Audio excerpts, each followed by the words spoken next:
there, community of Greenfield. I'm Superintendent Galvan here with the Greenfield Union School District, ready to read you a story. And we're going to continue with baseball a little bit. And today we're going to give a tribute to Jacki Robinson, the first Black baseball player. And we get to read about his life in a really cool kind of comic story. So all of you out there who love sports, one more story for you because we want to pay a tribute to really awesome baseball players who have played during our lifetime or in the past. So this is a tribute to Jacki Robinson. So thanks for joining us today. Hola comunidad de Greenfield, soy Superintendente Galván del Distrito Escolar de Greenfield, leyendo otra historia con ustedes. Hoy vamos a leer sobre la vida de Jacki Robinson. Fue el primer americano africano que jugó béisbol en los deportes. So vamos a leer de su vida, vamos a leer, y es un libro que tiene muchas caricaturas como un comic book. So vamos a disfrutar con esta historia con ustedes hoy, pero sí es de verdad y sobre la vida de Jacki Robinson. So gracias por acompañarnos hoy. So this is about the true story of Jacki Robinson, so thanks for joining us today. I am Jacki Robinson. Sometimes it's hard to be brave. My mother was brave, and she liked brave people. When I was born, the youngest of 5 kids, she even named me after someone brave. But having a brave name doesn't make you a brave person. In fact, as a kid, I didn't like sleeping alone. I used to sleep in my mom's bed. Even when she tried to bribe me, I wouldn't leave. So here's what she said. I'll give you a quarter to go sleep in your room. Not a chance. It's way better here. One of my scariest moments came when I was 8 years old. I was outside and a girl from across the street called me a terrible name. I was so mad. I yelled the name right back at her. Her father came running immediately. He didn't like it that a black boy was standing up to his white daughter. We were the only black family on our block. I don't remember who threw the first rock. What'd you call her? She started it. But the fight was on, me versus her dad. Get him, Dad, the little girl said. I had a good arm, but no one wins in a rock fight. Eventually, the girl's mother came out and broke it up. Like I said, the world can be a scary place. But even as a kid, there was one thing that always made me happy.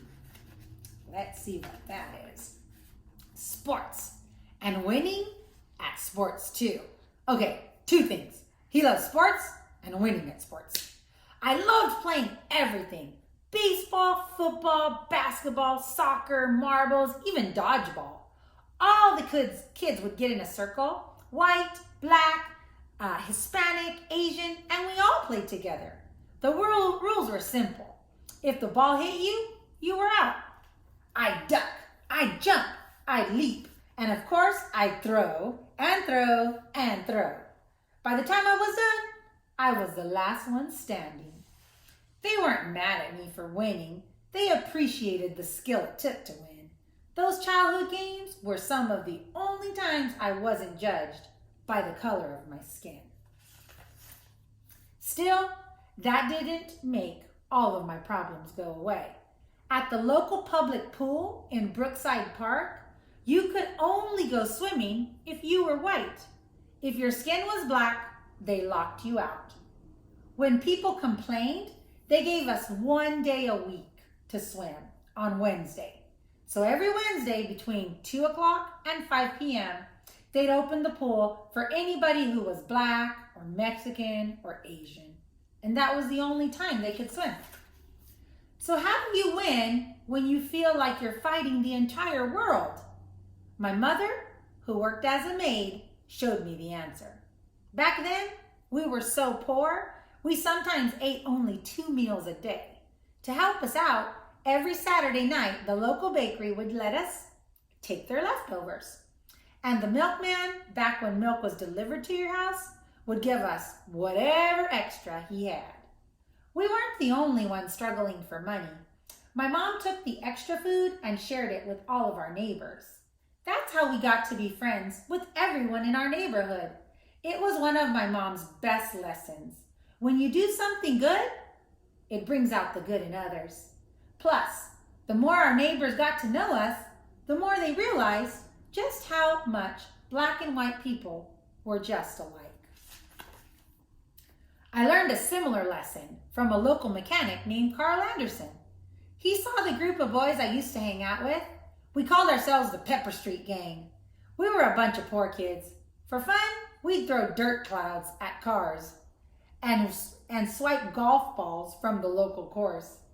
When he saw that what we were doing, Mr. Anderson took me aside. He didn't lose his temper. Calm as could be, he told me. What Mr. Anderson said that day really got me. This is what he said. Jacki, I know why you're following the crowd. You're afraid they'll think you're different or a chicken. But it doesn't take guts to follow the crowd. It takes courage. And courage comes from being willing to be different.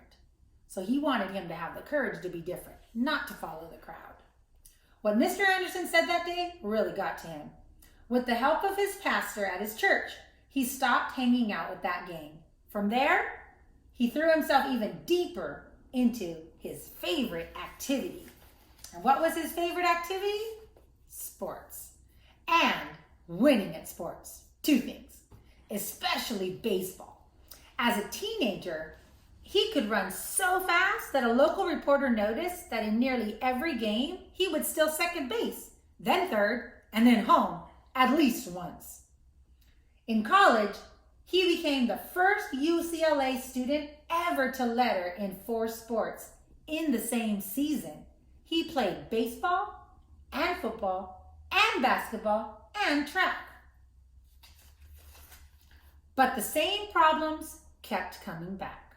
When the college newspaper wrote a nice article about him, one of his friends or his white teammates purposely smashed into his leg, trying to injure him. He was so mad that the article said something nice about a black person. By the time he got out of the army, it still didn't matter that he was one of the best athletes in the country. If you wanted to play professional sports, you had to be white. Back then, if you were the world champs, it meant you were the white champs. In all of the Major League Baseball, not a single team had even one black player. Oh, and did he mention that if you were on the black team, the pay was even worse. The food was worse, and sometimes the only place to sleep was on the bus. But that was all about to change.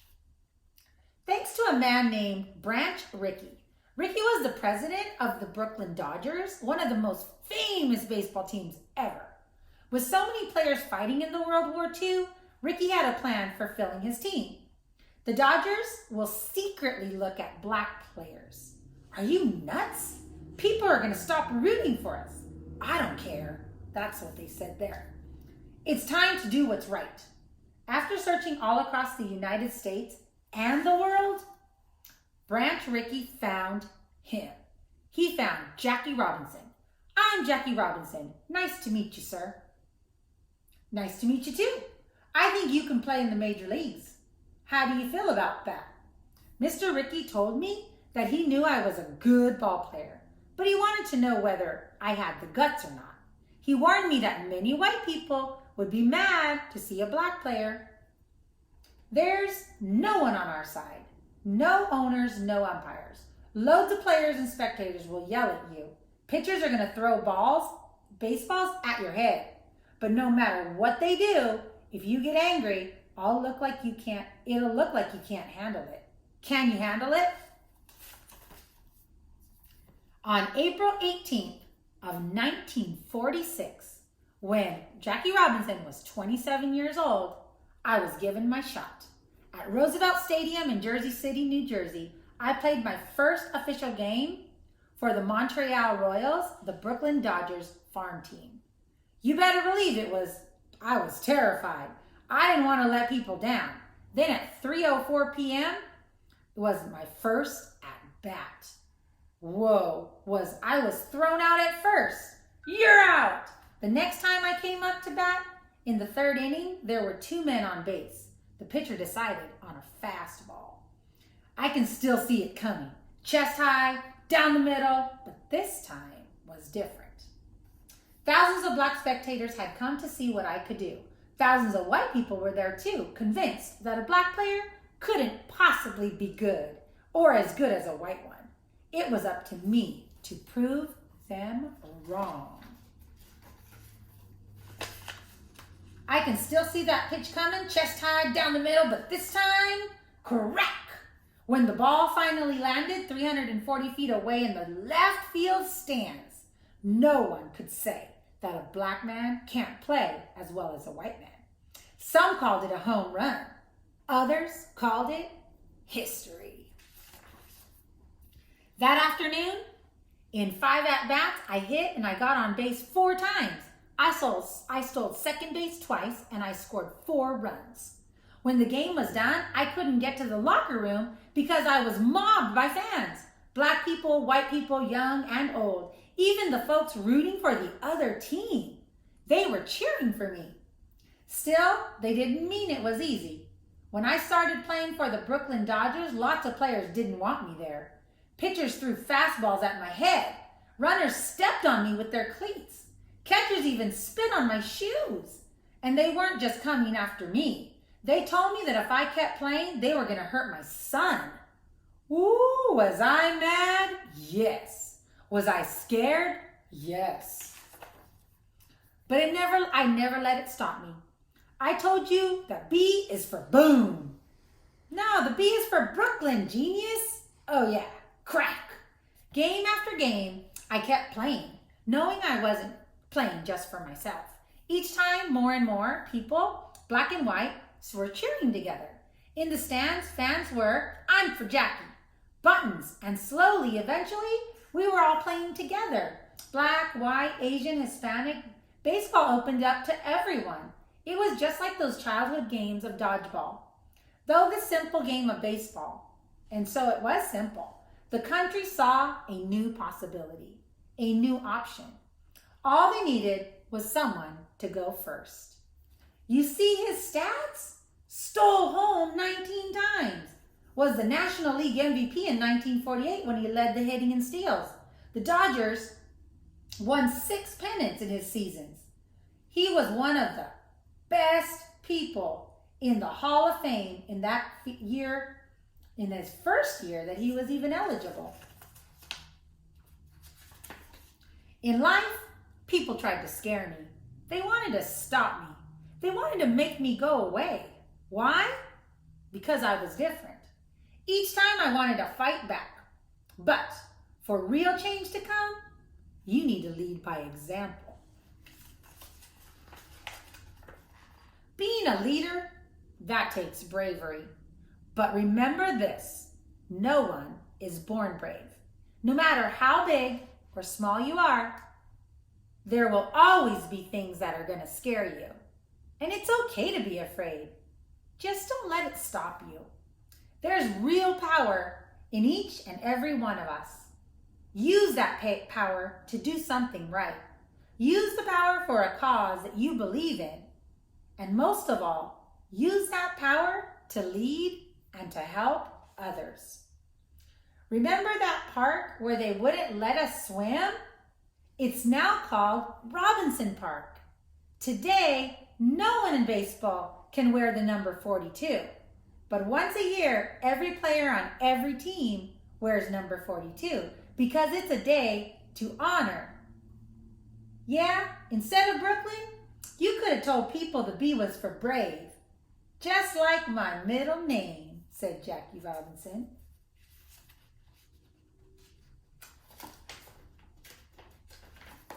I am Jacki Robinson. I will always lead the way, and I hope you will too. When others see your example, they'll stand with you. It's the only way the world ever gets changed. Together. A life is not important except in the impact it has on others' lives. Jacki Robinson. And here's a timeline of his life and pictures of his family. That's a really good story. I am Jacki Robinson. I will always lead the way.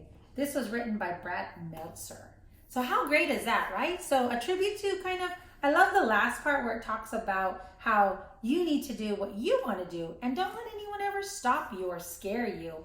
The sky's the limit and you can do anything you want in this world. So thanks for joining me today. I'm Superintendent Galvan, continuing to celebrate race and culture and diversity. And today's story about Jacki Robinson, the first Black player, really motivates us to go out there and make a change in the world. So thanks for joining me. I'm Superintendent Galvan with the Greenfield Union School District, sending a great big bear hug from our family to yours.